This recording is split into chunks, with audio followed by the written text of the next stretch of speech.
Well, I've known about it since I was 5 or 6 years old in a vague sense, but when I graduated from college at 36 years old, looking for a job, thinking I'd go to Arizona, and there was an ad in the paper, and my wife looked at it and said, "There's your job."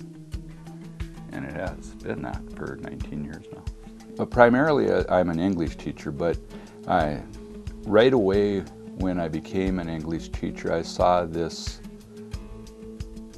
some things in the gymnasium that the science teacher at the time had.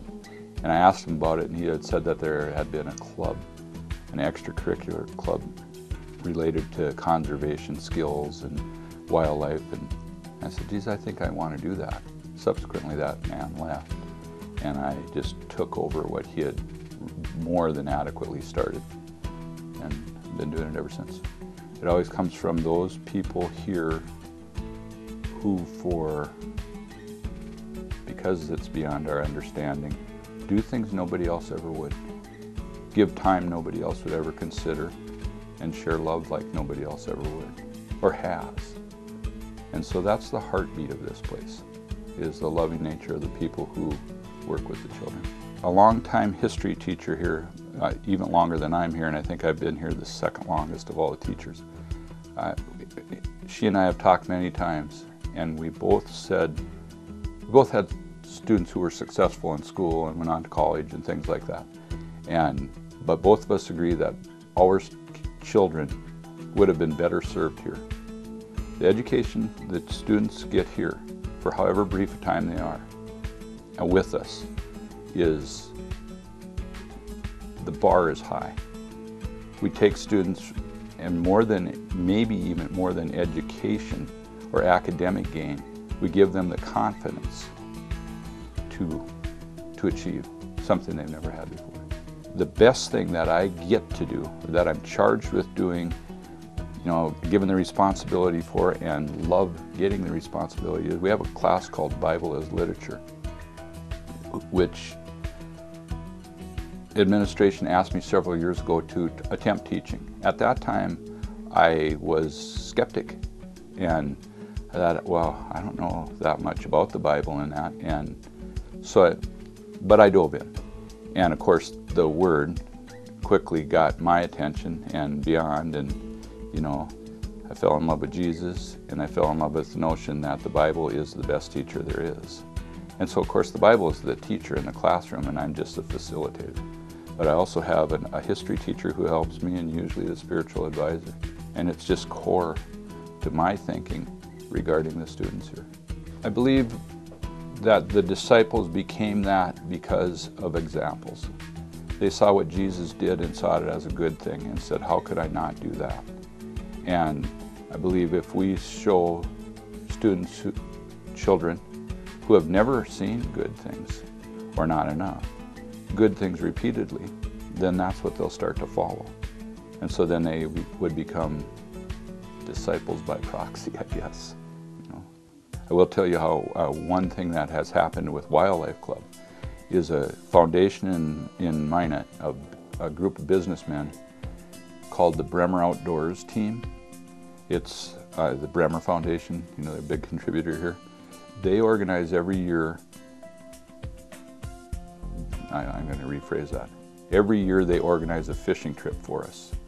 And several business people give up their weekend, and we go up to a lake in the Turtle Mountains, a beautiful setting, and they meet us at the lake, and every student I bring has a businessman as a mentor for the day, businessman or a woman, and many women actually. And they take the kids ice fishing, and they show them, here's what good living nets you.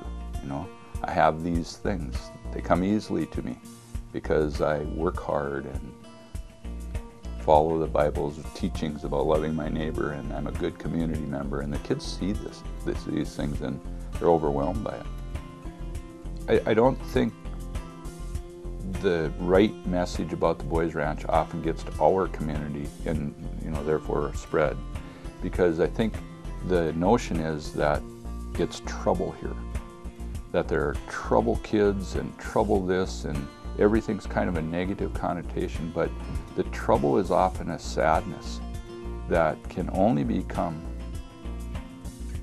joyful if redirected.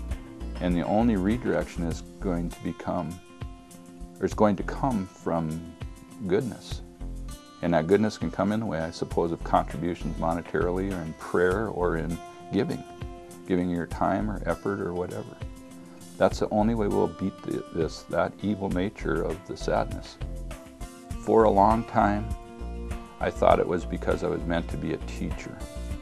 And I still believe that I was meant to be a teacher. It comes as naturally to me as flying does to birds. I mean, it's just as simple for me. I tell my wife, and who's a wonderful nurse and another person who helps other people, that I lucked into a job where I do no work. And so, but then when I started teaching the Bible as lit class, I understood that the I that's a conceited notion. I have nothing to do with why I'm here. You know that we faced a devastating flood. When I got back to work, and I'm sorry to use a personal pronoun here, but it's just a story. It could have been anybody. But when I came back to work, I knew that I found out there were 55 people still affected by the flood here. So I wrote an email. Anybody who is affected by the flood, please let me know. I'd like to help. Anybody who would like to help me, please let me know, and we will help. We spent the last year, every Saturday, 24 of us. I think 24 was the biggest group, but upwards of 30 people on the list, and a core of about a dozen people working every Saturday morning in flooded houses of people who worked here with us. We became tight-knit, and it was wonderful. We worked for a few hours, we shared a prayer and shared a meal and went home uplifted by the experience of helping to overcome misery. And it was just like an extension of what we do here with kids. It was just like, oh good, we get to do this now on the weekend too. That's the staff here.